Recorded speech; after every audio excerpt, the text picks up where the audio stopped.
মুফাসসিরিনে কেরাম বলছেন মক্কার সংসদে পার্লামেন্টের মধ্যে অর্থাৎ দারুন নাদওয়ার মধ্যে মক্কার কাফের মুশরিকরা এক জায়গায় হয়ে গেল। এক জায়গায় হওয়ার পর তারা পরামর্শ করলো, সমস্ত মন্ত্রী মিনিস্টারদের নিয়ে এমপিদেরকে নিয়ে পরামর্শ করে বলতেছে মুহাম্মদের বিরুদ্ধে কি সিদ্ধান্ত নেওয়া যায়, মুহাম্মদের বিরুদ্ধে কি পদক্ষেপ নেওয়া যায়। কথা শুনতেছেন আপনারা? মুহাম্মদ সাল্লাল্লাহু আলাইহি ওয়াসাল্লামের বিরুদ্ধে কি পদক্ষেপ নেওয়া যায়।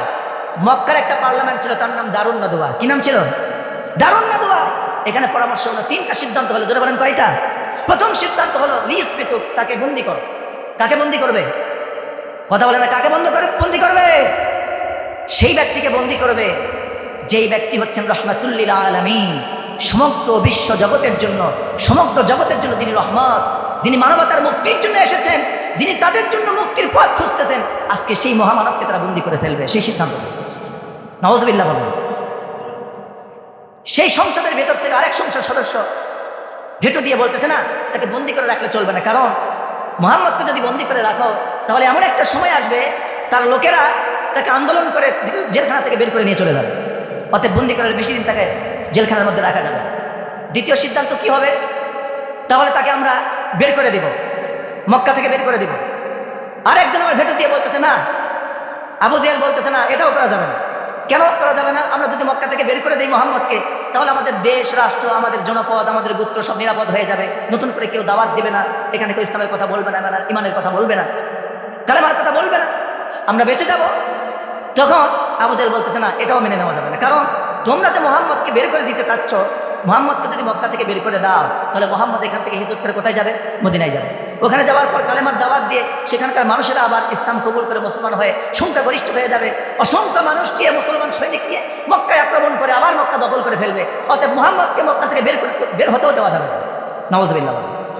একটু জিকির করুন সুবহানাল্লাহ।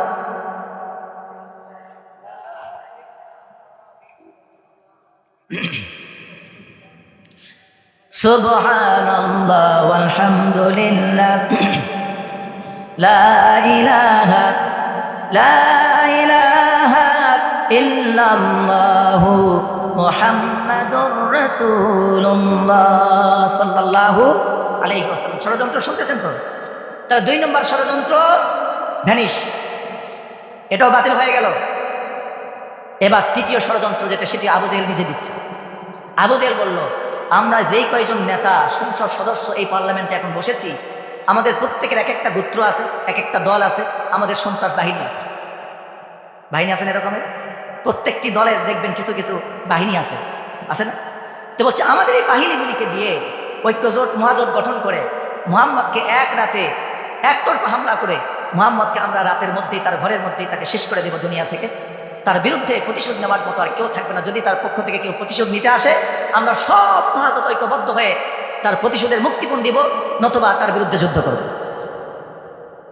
ঐক্যবদ্ধ হয়ে সিদ্ধান্ত বাস্তবায়ন করার জন্য আল্লাহর নবীর ঘরে আসলেন, চতুর্দিকে ঘিরে ফেললেন, তরবারি হাতে, খোলা তরবারি নিয়ে ঘিরে ফেললেন।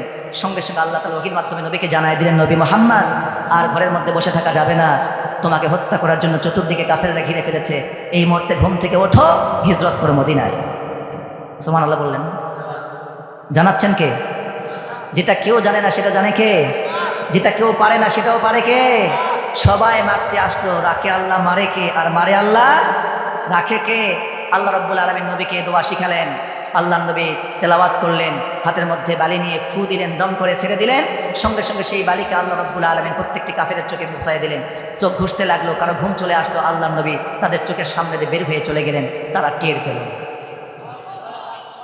আমার এই কথাটা বোঝানোর যে উদ্দেশ্য, শেষ পর্যন্ত আল্লাহ নবী নিজের জীবনও মক্কায় হুমকির মুখে ছিল, অর্থাৎ সর্বশেষ আল্লাহ নবীর বিরুদ্ধে তারা যে ষড়যন্ত্রটা করলো তাকে মক্কায় শেষ করে দেবে, হত্যা করে ফেলবে। এটাই হলো চূড়ান্ত সিদ্ধান্ত। এখন আল্লাহ নবী হিজরত করে কোথায় গেলেন? আওয়াজ দিয়ে বলেন, কোথায় গেলেন? মদিনায়। এবার আল্লাহ নবী মদিনায় চলে গেলেন। যারা আবিসিনায় হিজরত করেছিল তারাও হিজরত করে আবার মদিনায় চলে গেলেন। এই জন্য ওসমান রাদিয়াল্লাহু তাআলা আনহুকে জুল হিজরাতাইন বলা হয়, অর্থাৎ 2 হিজরতের অধিকারী। অর্থাৎ প্রথমে হিজরত করেছেন মক্কা থেকে আবিসিনিয়া, আবার আবিসিনিয়া থেকে হিজরত করে চলে গেছেন কোথায়? মদিনায়।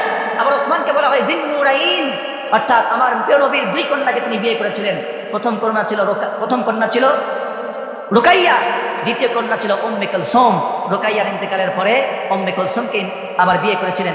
এই জন্য রাসূলের 2 কন্যাকে বিয়ে করার কারণে আমার